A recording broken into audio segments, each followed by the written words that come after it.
Okay, so what we have then in the middle are people who are, they want a little bit of adventure, they want some freedom, but they don't actually want to, so, they're not going off into the middle of the jungle unaccompanied, but they also don't want to be like bossed around on a tour group and, go here then and do that then. So what they're saying is most tourists want a bit of flexibility and a bit of freedom. They want to be treated like adults and they want to be able to make their own decisions, but they also want support to actually be able to have nice things too.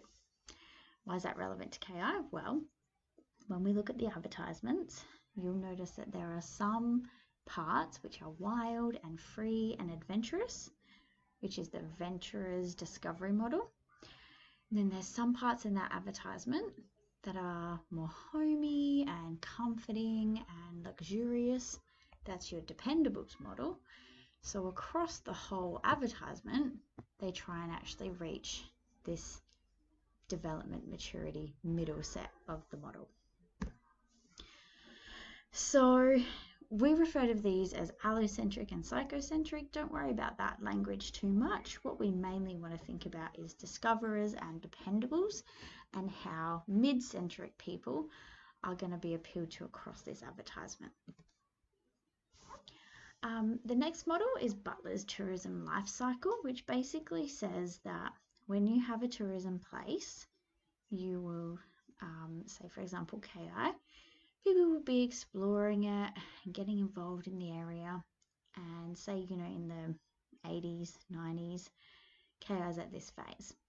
Then they build up their developments. They start to get hotels and campsites, and they start to build bus routes and a nicer airport and all of that stuff.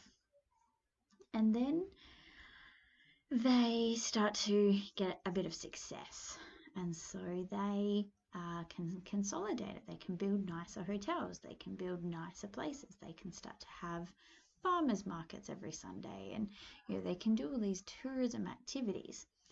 Now what can then happen is it can get a bit boring. It's the same thing all the time, gets a bit less exciting, a bit less magical, and so it can stagnate. That's what we would call option C. Just kind of goes along, it's the same as it's always been, and it's fine. Then what we have are options for rejuvenation. So investment, creation of new programs. It might be something like let's say with KI, they put in the Flinders Chase National Park hike. That was only a few years old. They've put in this huge infrastructure to make it very cool and very exciting to hike. And there's like an app that as you walk along, it tells you stuff and all of that. That's rejuvenation. The opposite is decline. And unfortunately, at this point, we know from the bushfires and now the COVID lockdown that KI is probably in that decline phase at the moment. Now, the good news is that once we get to a decline phase, it's not like you just decline and stop. You can see in the bottom section that you could close completely, which is unlikely to happen. You could be ruined entirely, but with some chance for regrowth. Or we can have recreation. I know that looks like it says recreation, but they're saying they recreate things. And that's probably where KI is going to be sitting for the next 18 months to 5 years. So then looking at our,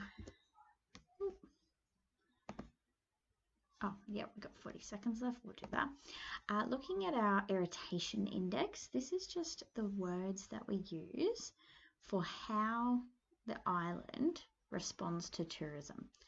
So at the beginning, everyone's really happy, tourists rocked up, oh my god, we can't believe it. Then we get to the phase where we just think tourists will rock up and we're going to do whatever we can, and this is really where KI was, because there's formal systems in place. So we have a help centre and we have a tourism office. The next two are when things go badly. Too many tourists rock up, and so locals feel annoyance, or